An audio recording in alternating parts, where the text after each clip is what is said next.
Hello, David Zaritsky for the Bond Experience. Welcome back. I am here with my friend John. John, thank you so much for coming. Yeah. We're going to be talking about something that I think it's a forgotten thing in the Bond world, but it's a detail, and we are detail people. Absolutely. Right? Bond fans are all about the detail. We focus so much on the shoes, the eyelets, the buttons, but everybody forgets the pockets. The pocket square. Why is that?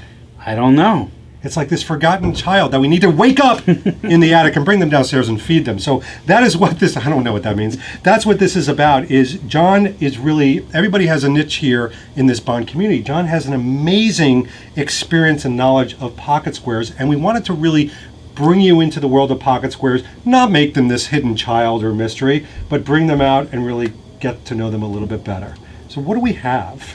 Well, first of all, Bond, I noticed, whether it was Sean Connery or Daniel Craig, they always wore a pocket square, and it was They all did. They all did. That's right. Yeah, all of them.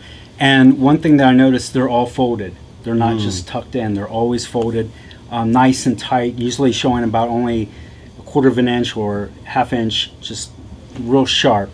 And I started to try to find some, and the fabrics or the pocket squares that are being sold commercially are either, they're way too big. They're like 14 by 14 or 17 by 17.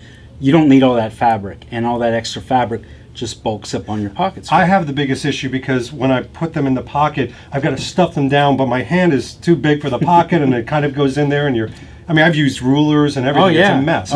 Is that because it's too much It's fabric? too much. Makes So sense. I redesigned a pocket square. I measured Tom Ford, Anthony Sinclair. He's about 6'2", Tom Ford, right? Oh, you measured his The pockets. suit. And I came to a baseline to what would be just really easy to basically take a pocket square and in 3 easy folds be able to just basically 3 easy folds, get a nice, there's no extra fabric. It goes in, and the thing, what's funny about a pocket square is that it's going into a pocket that's rectangular. The pocket square, really, I mean, it's not even designed right to go in terms of something of decoration. That's true. And are there any fast rules about how much should be showing? No, but I just noticed that for Bond, he's showing only a very slither of fabric. Right. And it's somewhere between quarter of an inch to a half inch, but no more than a half inch. Excellent. And so you actually, and I don't know if a lot of people know this or not, but you basically started something. So this came from a passion of wanting to talk about and do these and make ones that were correct. But you started your own thing. What is this? Well, I just actually, you and another friend encouraged me to actually sell them for other people. So January I created a website and I sell these. They're available bespokejb.com. That's the website right there. You can see it. Lovely 3-dimensional. Go away. That's great. And what's been the reaction of people? Surprisingly, people are wanting them as well, and I guess they came to the same reaction that I did. That where you get them and how do you fold them and all of that. It makes it easier just to get these. All right. So I've got one of these in here, and don't kill me, but I'm gonna bring it out. So I can see already that it's not one of these giant handkerchiefs that I'm blowing my nose in South Carolina. It's obviously very nice. Do you get your own fabrics? I do. Most of them, I try to use British fabrics. So either Charles Tyrwhitt, Thomas Pink, Turnbull and Asser. Wait. You're skipping a stage. You use shirts. I use shirts mostly, yes. All right, so these are made from shirts.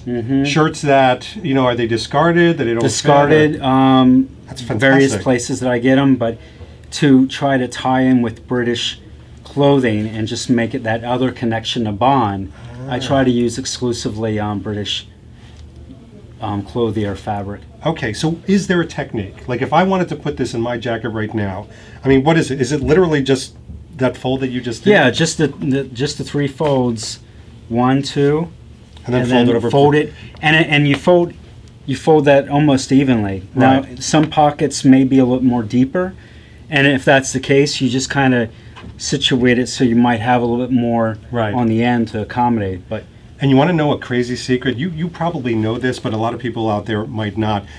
So we've got a good friend that has a lot of screen used Tom Ford clothing from the different films. A lot of the pocket squares were not pocket squares. It was just fabric with cardboard behind it, because they had to make No, I it didn't know like that. quickly in and out.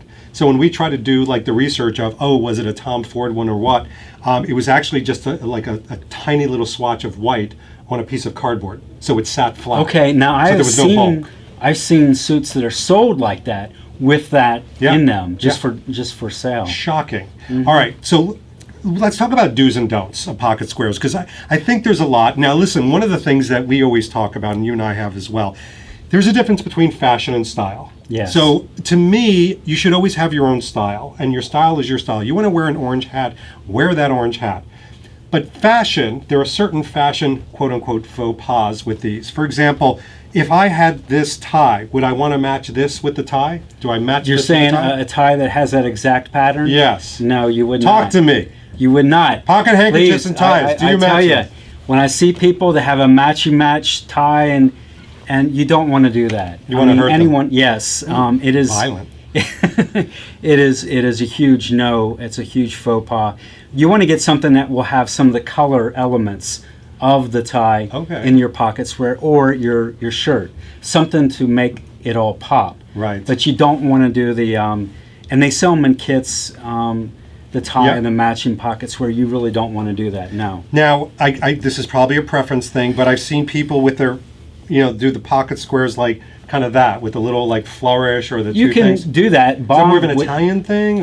Or? I think so. It's certainly not Bond. Right. You've never seen Bond do that. He's always had, in all the films I've seen, he's always had a flat, square, Yeah. very I tight. think even Roger Moore had a Yeah. flat one, which if Roger Moore has it, then they all have them more than anything.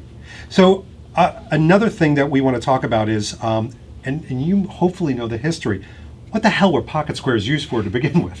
They seem very As impractical. far as I know, they're just a decorative fabric to go with the suit. Okay. So not It has- like, it was never to blow your nose or anything? Well, or- they may have been used for that, or to give to ladies or, Yeah. or to girls. Or like a little snuff, like, I know they used to use the snuff and go like, smell it like Maybe. that. And I really don't know the origin, other than at least now they're just considered more decorative. if anybody out there in YouTube land knows the origin, just write it under here in comments. Don't correct me on my pronunciation of Daniel Krug, however you pronounce it in Venezuela. But yeah, fascinating stuff. So Yeah. what would you want people to know if they could know anything about pocket squares and take it away? What is that kind of one nugget? I guess the one thing that we just said about don't do the matchy thing. The second is one thing with Skyfall that they did differently. The costume designer, Jamie Temis, what's her name? Jenny Tamine? Yes. She actually did something interesting where she had that match the exact color of the shirt to make it pop. Okay. And I thought that was interesting. And that's really what gravitated me to all of this, other than wearing pocket squares, is like why. So a lot of my pocket squares that I do jive exactly with the shirt. That's excellent. So if they go to your website, will they actually see the different patterns that they can choose from? And yes, things, or- I try to do my best because there's so many different ones. Right. To try to get the ones that have the most, or ones that I think would appeal to most people. Very cool. That's great. Well, first of all, thank you for this. I think it's a nice, gentle introduction. We didn't want to do like a 45-minute thing on pocket squares and scare the hell out of people. We want to slowly walk into the foray and then come out as a whole person. So, John, thank you so much. Thank you. For the Appreciate it, explanation. yeah. This has been great. I don't need to now go through my pocket squares, which are like this big, and iron them 16 different ways. And I used to seriously iron them and then Yeah. have to re-iron them and then try to fit them in. Oh, and I then- know. Yeah. It's a sad life for me. Now it's not sad, so I won't have to use this to cry. This has been John and David Zaritsky from the Bond Experience, and we will see you very soon. Take care. Stay sharp. Oh, I didn't expect that. Scared the hell out of me.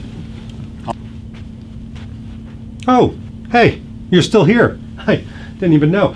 You listen, while you're here, if you want, so I would actually go to this button right here and click on it, because then you actually subscribe to our vlogs. It's amazing. You get to see all the upcoming stuff first. You get notifications. It screams at you while you're at work. It's absolutely amazing. Just click on this button, hit subscribe. Just move your cursor, move.